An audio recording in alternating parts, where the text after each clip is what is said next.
Hello, friends. Do you want to talk about education? No! No! No, don't worry, we're not going to ask you how you're doing at school or whether you clean the dishes after dinner. It's much more interesting to look at the education systems around the world, because in every country, children are treated differently. This depends on mentality, lifestyle, and even the weather of each country. But how different is education, for example, in Mexico and in the US? Let's figure it out. First, a small disclaimer. All the information in this video is taken from open sources. All approaches to the education are individual, so don't blame us if you and your family do something different. Deal? Yes! Excellent. Now, let's get it on. Japanese upbringing. You've probably heard that little Japanese kids are allowed everything. That is, literally everything, from standing on their head to chewing on the cat. And you know, this is practically truth. From birth to the age of 5, Japanese kids have a so-called permissiveness period, where they're allowed to do whatever they want without worrying about being punished by their parents. Well, within reasonable limits, of course.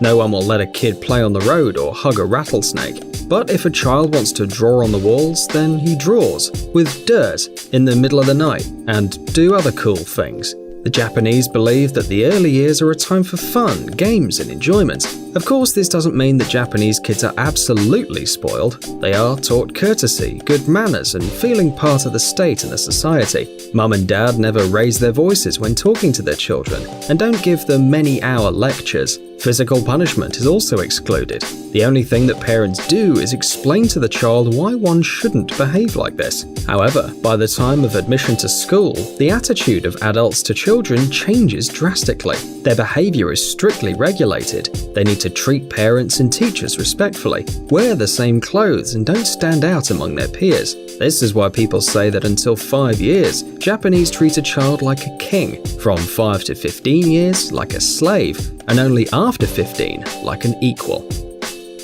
German upbringing. From a very early age, the life of German children is subject to strict rules. They're not allowed to sit in front of the television or computer for a long time, and they have to go to bed really early. From the moment they're born, children learn punctuality and organisation. At first, mums take babies with them using a baby sling or a stroller. And then when their parents go to work, the kids stay with nannies, who usually have a medical qualification. The child always has his own room, which was designed by him and which is his legal territory, where a lot of things are allowed to him. But behind the wall begins the realm of the White Walkers. In all the other rooms, there are parental rules. By the way, German mums try to raise independent children, and if the baby falls, then he must stand up by himself, and so on. From the age of 3, children in Germany go to the kindergarten, but they are not taught to write or count. Instead, experienced educators explain how to behave in a team, and kids can do anything: run, play cars, paint, and so on. French upbringing.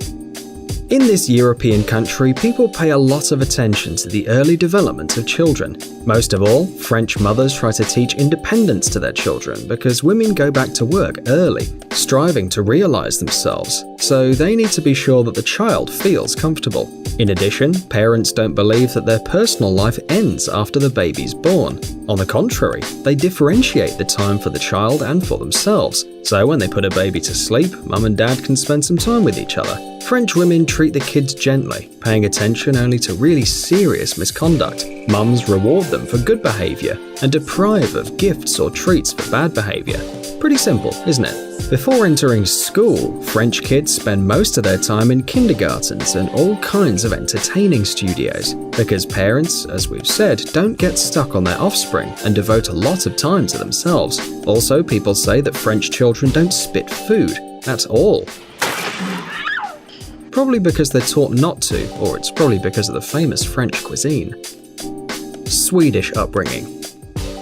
This may seem surprising, but the attitude toward children in Sweden was greatly influenced by the book of famous writer Astrid Lindgren. In the beginning of the last century, it was customary in Scandinavia to treat children strictly, and sometimes even severely. But after Lindgren's literary activity, that attitude changed completely.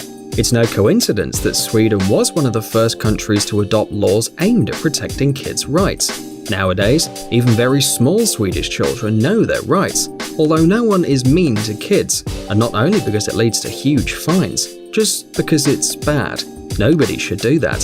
Swedes use golden middle way in everything. Treat a child as you would like to be treated yourself. Therefore, kids have the right to be heard, to have an explanation in his or her parents' time. Not surprisingly, Swedish children are considered to be the happiest kids in the world.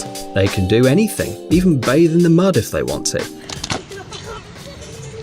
And most importantly, no one will punish them for playing. Scandinavian mums and dads believe this activity hardens the immune system of the child and helps his body cope with the attack of many viruses. And it's also cool.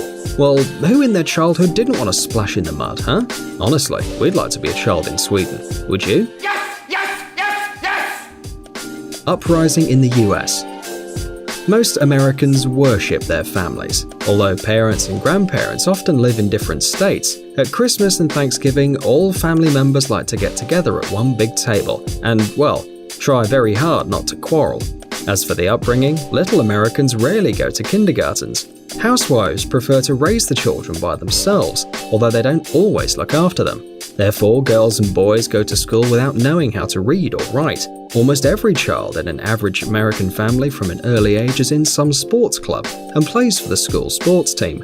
Yes, it's not just a movie stereotype, it's really like this. Having reached a certain age, American children try to leave their parents' home and move into a college dormitory or a rented apartment because they value their independence. And it's quite difficult to be independent when you regularly have your mum's pancakes for breakfast. By the way, modern young Americans are real experts in legal norms, and often children complain about their parents to court for infringement of their rights. Perhaps this is because society pays great attention to explaining children's freedoms and developing individuality, and you cannot say that it's bad, just a bit strange, kind of. Mexican upbringing. Unlike their northern neighbors, Mexicans begin to educate and teach their little children quite early. At the age of 2 or 3 years, little Mexicans pass from the loving hands of their parents to educators and psychologists. Since preschool education in Mexico is mandatory, so it's advisable to go to nursery and then to kindergarten, where kids play and learn how the world works. And even if Mexican parents don't want to part with their baby, by the way, both mums and dads stay with the kids, they still have to accept it. Despite the huge parental love, some Mexican families practice physical punishment, but if adults need to argue for some reason, they'll never do it in the presence of the children, so as to not upset them.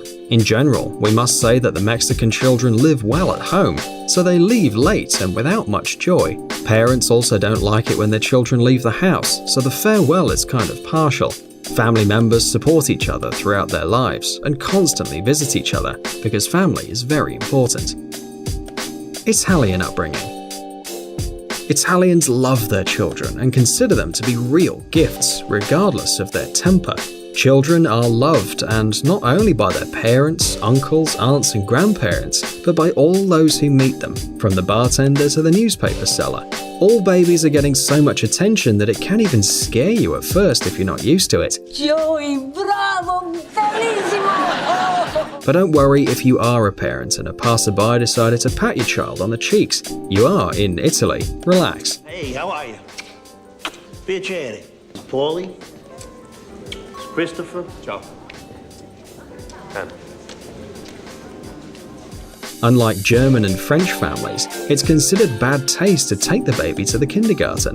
The kid must grow up in a family, surrounded by close and distant relatives who will pamper him as much as possible. Italian kids are allowed to do anything: make noise, shout, fool around, not listen to adults, and play for hours on the street. By the way, men and women share the responsibility for raising the child, especially if it's a baby girl. In Italy, if they say, if it's a girl, it's father's joy.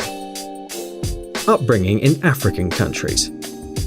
Raising a child in Africa is not an easy task. Countries in Africa have different living conditions, and there are not kindergartens, schools, or good education everywhere. But motherly love without overprotection is found everywhere on the continent. African mothers prefer to constantly carry their children with them using slings and give the maximum attention to the baby. Therefore, little Africans almost never get fussy because there's no point if mum's around, right? There's no such thing as daily routine. Children eat, walk, and sleep when they want to.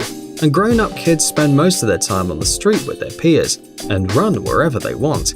But don't think that all this time they're closely watched by their mother, ready to rush to wipe a little son or daughter on their nose. African children very early become independent. According to statistics, almost all the kids by the age of 2 can not only wash their face and hands, clean up and wash dishes, but they can even make simple purchases and help take care of newborn babies. Up to 6 or 7 years of age, the mother is fully engaged in the child's life, but later only the daughters remain with her, and the sons of the clan are educated by the men of the clan. Amazing gadgets, upcoming technologies, incredible inventions, and other cool stuff related to high tech on TechZone. Subscribe, you won't regret it. The link is on the screen and in the description. Thanks for watching. Please like and share the video in social networks, and we'll be right back to you as fast as we can.